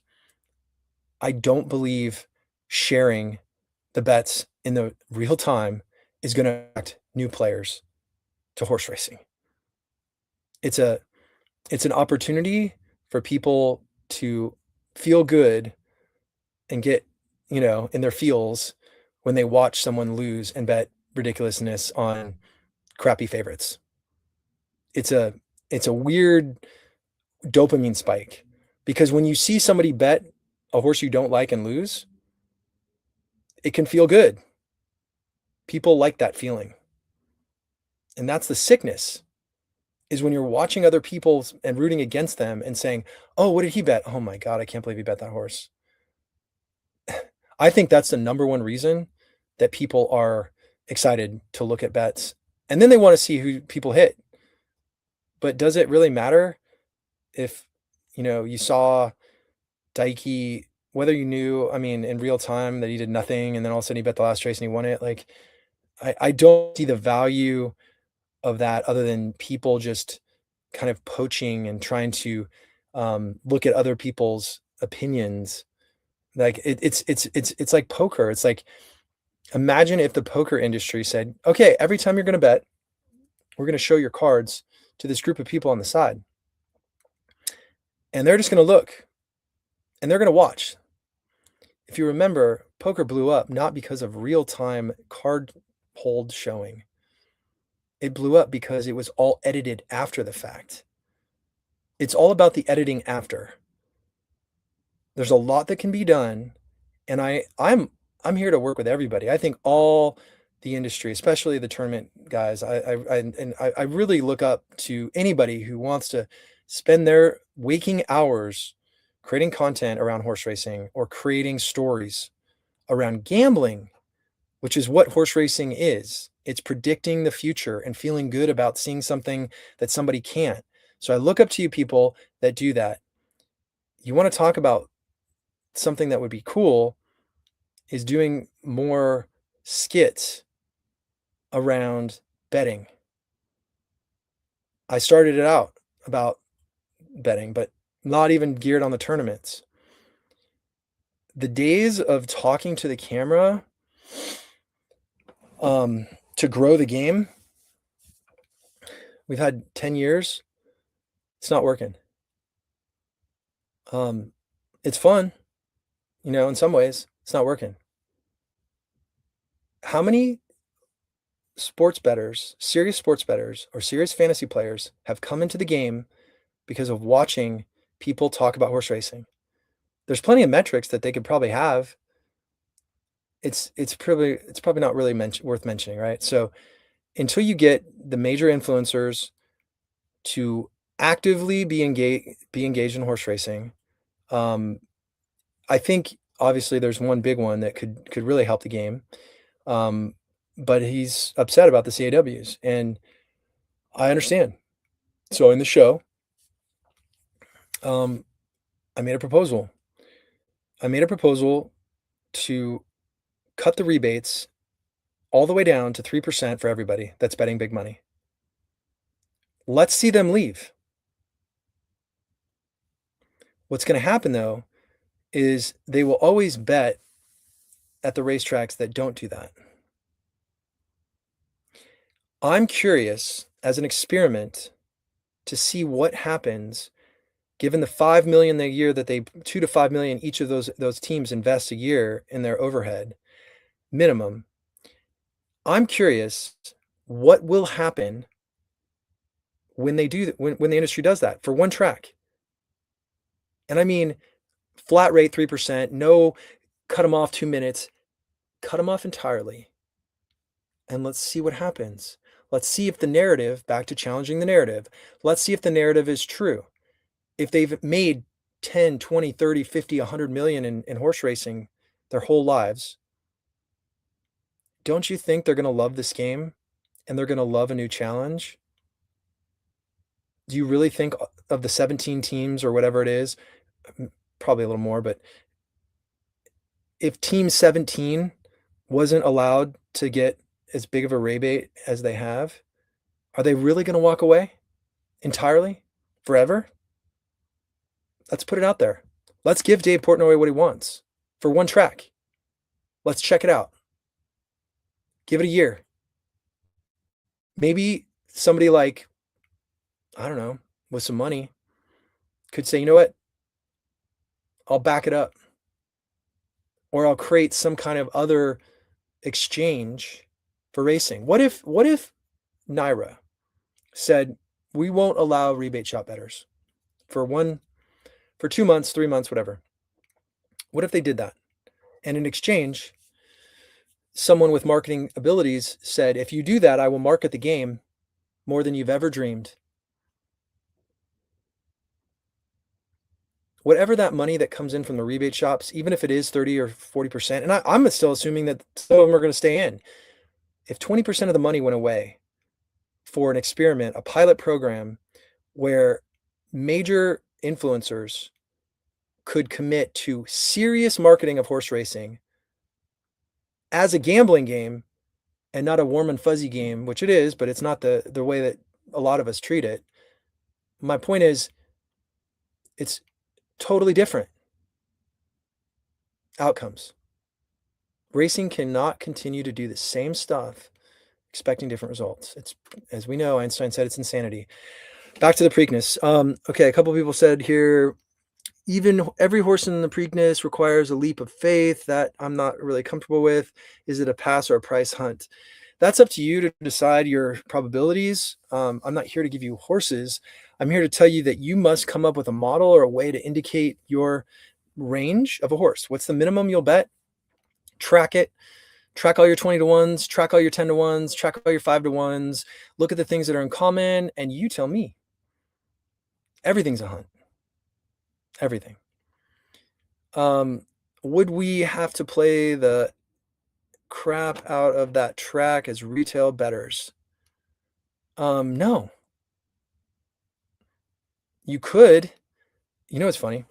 All these people that are complaining about these odds drops, okay? Oh my God, okay. You want to talk about an interesting case study? If NYRA shut out the CAWs for 3 months and said, not shut them out, said 3% max take rebate rate for high volume players. Anybody betting more than $1 million a year, 2 million a year, whatever. It's usually the standard is 2 million. The retail players have complained for years and years about this impacting their play. Let's see what happens when they have better odds. If you're losing 30 to 50% a year, as Pat Cummings said, you're not price sensitive. The people that left were price sensitive. So now the argument is, are the people that are losing 30 to 50% a year gonna bet more? And are the guys that left gonna come back? Are they gonna come back and bet more now because the odds are better? Or were they just defeated as people? Because racing is impossible to win at if you don't put in the time and the energy and have a lot of math and discipline. I have my own personal opinions on that. I'm not gonna say anything because I don't know, and I'm not qualified to say whether the players are gonna come back or not. I can tell you I know several that have walked away. I don't know if doing that would change things, because when you walk away from racing, and you look at yourself from a clean perspective, and you look at the time that you put into it, man, you know, that's a real tricky one. The hourly the hourly rate that you're getting on horse racing for most people, once they have a moment, it's like stepping out of that toxic relationship and they go, wait, why was I with that person? You know, that's a whole nother conversation. I'm not calling racing toxic. I'm just saying that when majority 99% of the player or 99% of the players are losing 30% a year, the retail players, if 1 out of 100 players are winning in horse racing, and I've heard some things of this from various people, not speaking on behalf of the ADWs, but you know, there's grumblings and stuff. You're playing this for entertainment, even though you think you're not playing it for entertainment. You think you're playing it because you're good. You think you're playing it because you want to win, or you think you're going to win. And apologies, because I'm going to be placing another bet in this tournament real quick here. But if the odds jump 15% or whatever, so let's say the 6-to-1s are 8-to-1, and let's say the 3-to-1s are 7-to-2, and the 4-to-1s are 5-to-1, is that really going to bring in all those people that left? Are they coming back? Really? You tell me. I don't know. Usually the rule of thumb is 10% is a good number. So I believe that marketing is the key to saving the sport. And this is my little ridiculous attempt to help the game by creating the PhD for horse racing and philosophical deep dive, and then the ridiculous of the ridiculous in the Preakness skit I just did on Twitter and YouTube to try and so if you haven't subscribed, subscribe. It helps. I'm trying to grow this game, and I got to reach the sports bettors. So if you think that what I'm doing has got value, show me some love. It takes 2 seconds, and hit the bell so you can know when I'm doing shows. I'm doing a show every Saturday, and I want more players to hear about this game, not in a generic fashion. I don't like, well, I do like vanilla ice cream. I don't like vanilla. I know that there's a lot of reasons that people keep it vanilla. I don't want to keep it vanilla. I want this to be real talk. I'm putting together a group of some of the most intelligent horse players in the country, and we're going to have a powwow and a think tank talking about a lot of this stuff. We're at that point. We are in not the 2-minute warning. We're in the 1-minute warning, and we're down by at least probably at least a touchdown. It's not 2 scores yet, but it's a touchdown. And I'm not saying that, I'm not the pessimist. I'm not saying that racing won't survive. I'm not saying racing can't regain some momentum, but without marketing, it's going to fail. So let's go back to what I said.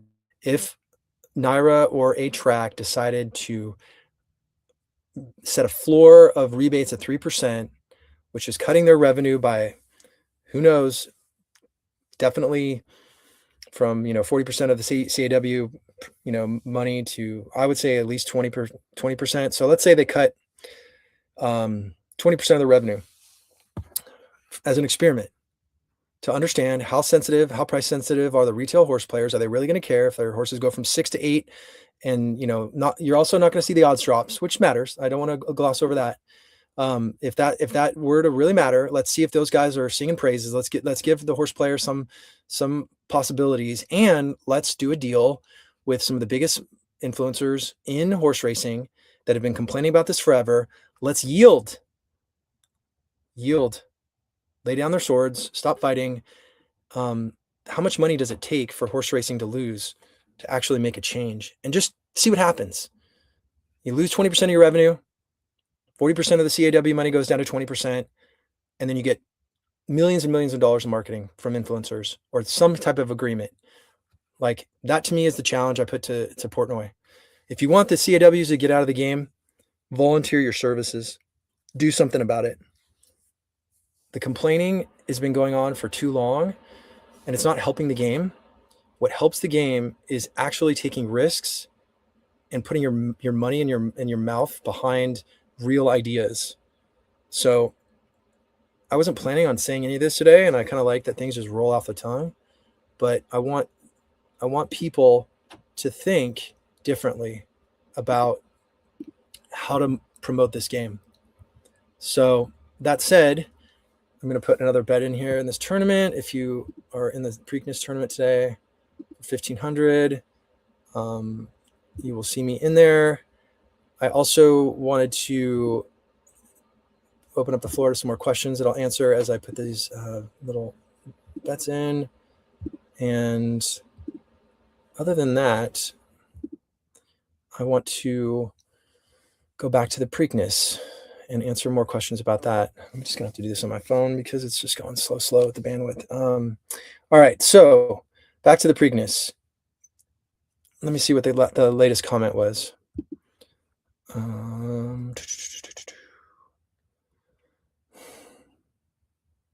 multitask when, if you had any idea of the bandwidth issues that come with getting a Starlink, that you're, I'm just gonna click over and come back to it. Okay, let me look at your comments. Okay.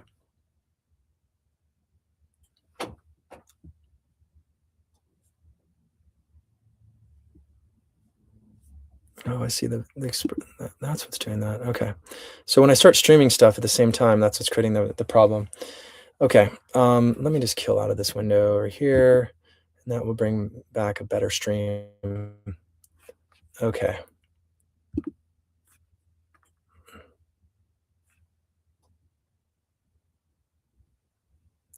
Okay.